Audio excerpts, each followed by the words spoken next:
મારું નામ દેસાઈ કાજલબેન સવાભાઈ છે. આજે હું નામાના મૂળ તત્વો વિષયમાં ઉદાહરણ કૌશલ્યનો પાઠ આપીશ. નમસ્તે વિદ્યાર્થી મિત્રો.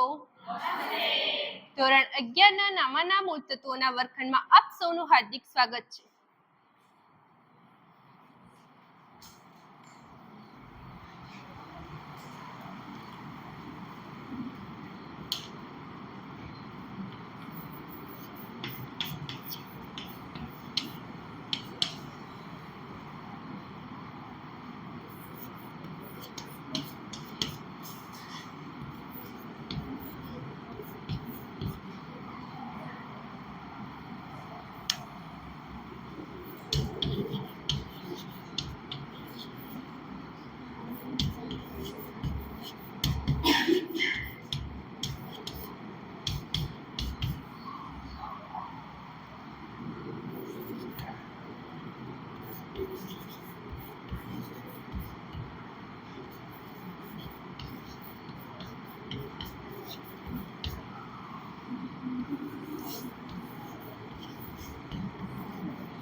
મારું નામ દેસાઈ કાજલબેન સવાભાઈ છે.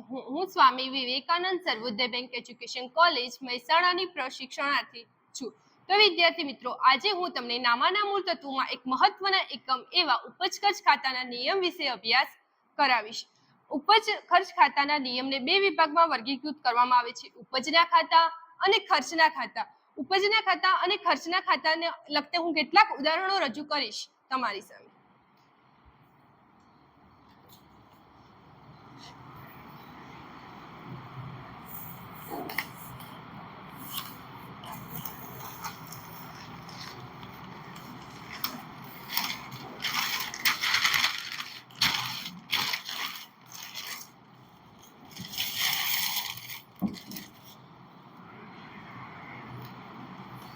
ઉદાહરણ નંબર 1, ₹2500 ભાડું મળ્યું. જ્યારે ભાડું મળ્યું છે એટલે કે ધંધામાં આવક થઈ કહેવાય. એટલે આવક થઈ એટલે શું કહેવાય? ઉપજ થઈ કહેવાય. જ્યારે ધંધામાં કોઈ પણ પ્રકારની આવક, ઉપજ કે લાભ થાય છે ત્યારે તેની હિસાબી અસર ઉધાર કરવામાં આવે છે, અને જ્યારે ધંધામાં કોઈ પણ પ્રકારનો ખર્ચ, નુકસાન કે ખોટ જાય છે ત્યારે તેની હિસાબી અસર જમા બાજુ નોંધવામાં આવી છે. તો ₹2500 ભાડું મળ્યું તે ધંધાની આવક થઈ કહેવાય કે જાવક થઈ કહેવાય છે? બોલો ભૂમિબેન. Very good. તો આપણે આવકના ખાનામાં ખરાની નિશાની કરીશું. હવે જ્યારે ધંધામાં આવક, કોઈ પણ પ્રકારની આવક થાય છે ત્યારે તેની હિસાબી અસર શું થાય છે? બોલો અંજલિબેન.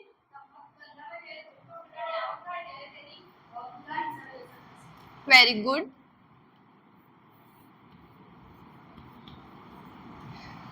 એક્ઝામ્પલ નંબર 2, ₹5000 કાજલને દલાલી ચૂકવવી. જ્યારે ₹5000 કાજલને દલાલી ચૂકવી છે તે ધંધાની આવક છે કે જાવક? બોલો જયમીનભાઈ. હા, જાવક છે. તો હું એક ધંધાનો માલિક છું. જ્યારે મારે ત્યાં બ્રોકર તરીકે કાજલ રાખેલી છે, ત્યારે હું તેને ₹5000 દલાલીના ચૂકવું છું, ત્યારે ધંધામાંથી ₹5000 જાય છે તો શું થઈ છે? જાવક થઈ છે. જ્યારે ધંધામાંથી કોઈ પણ પ્રકારનો ખર્ચ, નુકસાન કે ખોટ જાય છે ત્યારે તેની હિસાબી અસર જમા બાજુ કરવામાં આવે છે, અને ઉપજ, લાભ કે નફો થાય છે ત્યારે તેની હિસાબી અસર ઉધાર બાજુ કરવામાં આવે છે. તો દલાલી શું હતી જયમીનભાઈ? હા, ખર્ચ હતો. તો તેની હિસાબી અસર, ખર્ચની હિસાબી અસર શું થાય છે? બોલો નિશાબેન. Very good. ઉદાહરણ નંબર 3, ₹200 વટાવ મળ્યો. જ્યારે વટાવ મળ્યો છે ત્યારે તે ઉપજ આવક થઈ છે કે જાવક થઈ છે? બોલો ફાલ્ગુનીબેન. Very good. તો તેને આપણે આવકના ખાનામાં ખરાની નિશાની કરી. જ્યારે વટાવ મળ્યો છે ને ત્યારે તેની આવક થઈ કહેવાય. જો વટાવ ચૂકવ્યો હોત તો તે જાવક થઈ કહેવાય. તો હવે મળ્યો છે તો તેની હિસાબી અસર શું થશે? બોલો ફાલ્ગુનીબેન. કેમ ઉધાર થશે? Very good.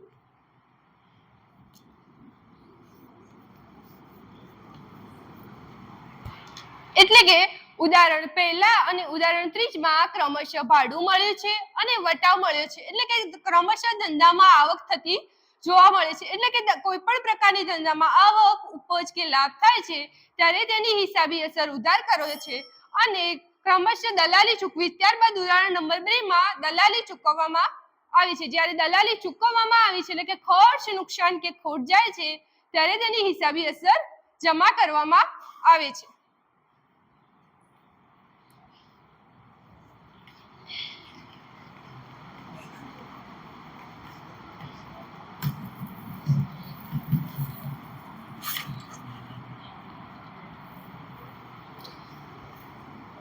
તો વિદ્યાર્થી મિત્રો, હવે તમે મને ઉપજ ખર્ચ ખાતાનો નિયમ જણાવો. બોલો નિશાબેન. Very good.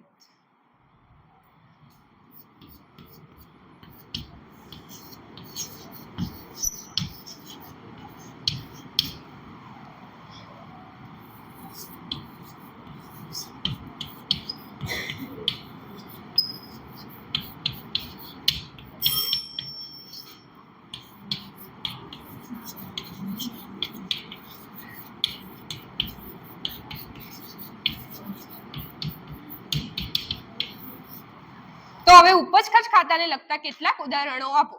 બોલો ભૂમિબેન. બોલો ફલ્ગુનીબેન. Very good. તો તમે આ સમગ્ર પાઠ દરમિયાન જે સાથ સહકાર આપ્યો તેના માટે થેન્ક યુ.